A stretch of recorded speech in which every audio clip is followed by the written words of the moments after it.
La calvaria o calota es la parte superior del cráneo que forma la bóveda craneal. Está formada por los siguientes huesos: el hueso frontal en la parte anterior, los huesos parietales en los laterales y el hueso occipital en la parte posterior. En la calvaria se observan varias suturas que son las articulaciones entre los huesos. Podemos observar a la sutura coronal, que se encuentra entre el hueso frontal y los parietales, como podemos ver aquí. También podemos encontrar a la sutura sagital, que se encuentra entre los huesos parietales, también como podemos observar en esta imagen. Por último, tenemos a la sutura lambdoidea, que se encuentra entre los parietales y el hueso occipital, también como podemos observar aquí. Además, podemos identificar eminencias frontales y parietales. En este caso podemos ver aquí a la eminencia frontal. Y también encontramos acá a las eminencias parietales.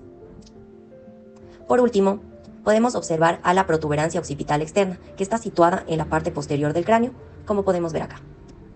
El cráneo se estudia desde dos perspectivas: endocraneal, relacionada con el encéfalo, y exocraneal. Se usan dos líneas imaginarias de referencia para estudiar la base interna del cráneo. Una pasa por las alas menores del esfenoides y el canal óptico, y la otra por el borde superior de la porción petrosa del temporal. Estas líneas dividen el cráneo en tres fosas: la fosa craneal anterior, la fosa craneal media y la fosa craneal posterior.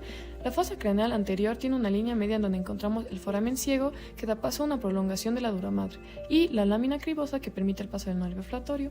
Tenemos la fosa craneal media, que se encuentra la silla turca, que alberga la glándula hipófisis. A ambos lados de la línea media hay orificios importantes como la fisura orbitaria superior, el agujero redondo, el agujero oval y el agujero espinoso. La fosa craneal foramen magno posterior, que la línea media se destaca para la médula oblongada, meninges y arterias vertebrales, y la cresta occipital interna y protuberancia occipital interna. La base externa del cráneo o el exocráneo es la línea bicodilar y la línea bimastoide, que dividen la base en tres zonas: anterior, que es la facial; la media, que es la yugular; y la posterior, que es la occipital. En la zona media encontramos elementos como el tubérculo faríngeo y los cóndilos. Huesos del cráneo. Primero tenemos el vértex, que este es el punto más alto del cráneo. Luego tenemos la sutura sagital, que separa a los huesos parietales. Luego tenemos la rama de la mandíbula, que ayuda a la masticación. Luego tenemos la protuberancia occipital interna, que se encuentra en el hueso occipital. Luego tenemos la lamba tanto occipital como parietal. Luego tenemos la sutura lamboidea, que permite el crecimiento del cráneo. Tenemos el mastoides, que se encuentra justo así. El mastoides protege el conducto auditivo interno. Luego tenemos el hueso occipital. El hueso occipital es este. El hueso occipital, por ahí pasa el agujero de Magno, que por ahí pasa la médula espinal, y tenemos que pasa también el nervio craneal 11 y 12. Luego tenemos los huesos temporales, que son dos pares. Tenemos 1 y 2. Los huesos temporales, por ahí pasan los nervios auditivos, semicirculares y faciales. Luego tenemos el parietal, que son dos también, y por ahí pasan los vasos sanguíneos y nervios. Luego acá podemos observar el hueso frontal. El hueso frontal.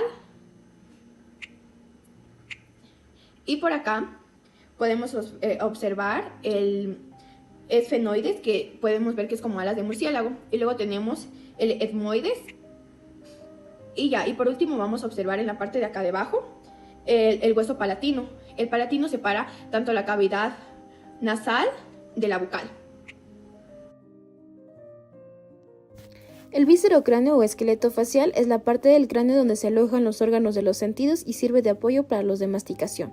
Está compuesto por 14 huesos, de los cuales 13 forman el macizo facial. Los huesos impares son la mandíbula o maxilar inferior, el más grande y fuerte, que tiene un cuerpo y dos ramas, que se articula con el cráneo mediante la articulación temporomandibular y permite el movimiento para masticar y hablar. Y el vómer, que forma la parte posterior del tabique nasal. El maxilar superior está formado por dos huesos que se unen en la línea media y contienen los senos maxilares, cavidades llenas de aire, y los alvéolos dentales para los dientes superiores. El hueso cigomático o pómulo se articula con el maxilar, el frontal, el temporal y el esfenoides, formando el arco cigomático, clave para la masticación. Los huesos nasales son pequeños y rectangulares y forman el puente de la nariz junto con el cartílago nasal. Los lagrimales son los huesos más pequeños de la cara y forman parte de la pared medial de las órbitas oculares y tienen una fosa que aloja el saco lagrimal, encargado del drenaje de lágrimas hacia la cavidad nasal. Los palatinos se encuentran en la parte posterior del paladar duro y también forman parte de la cavidad nasal, mientras que los cornetes nasales inferiores, adheridos a la pared lateral, aumenta en la superficie interna para mejorar la filtración y acondicionamiento del aire respirado. La carótida externa es una rama colateral anterior de la arteria carótida común. Esta está típicamente por encima del borde superior del cartílago tiroides, de 1.5 por encima de este. Esta emite diversas ramas colaterales. Tenemos la primera rama que se denomina arteria superior, la segunda rama que se puede ver, la lingual, que se dirige hacia la lengua, y la tercera arteria facial que se dirige hacia la cara.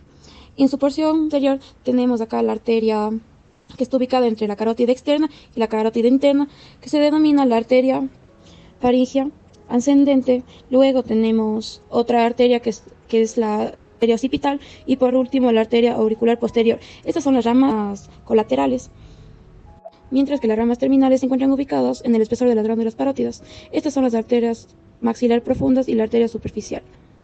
Tenemos la estructura del cuero cabelludo. El cuero cabelludo está formado por piel, tejido celular subcutáneo, la galea, tejido areolar laxo y el periósteo, que se denomina pericráneo.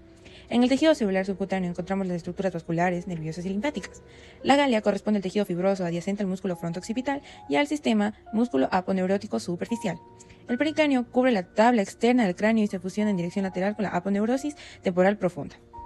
La irrigación del cuero cabelludo está dada en la región anterior lateral principalmente por los vasos temporales superficiales, en la región lateral por la arteria auricular posterior y en la región posterior por los vasos occipitales. Y por último tenemos la inervación sensitiva de la porción anterior del cuero cabelludo. Está dada por los nervios supratroclear y la supraorbitario, los nervios occipitales menor y mayor, el nervio auriculotemporal y el nervio cigomático temporal dan la inervación sensitiva de la porción posterior del cuero cabelludo y de la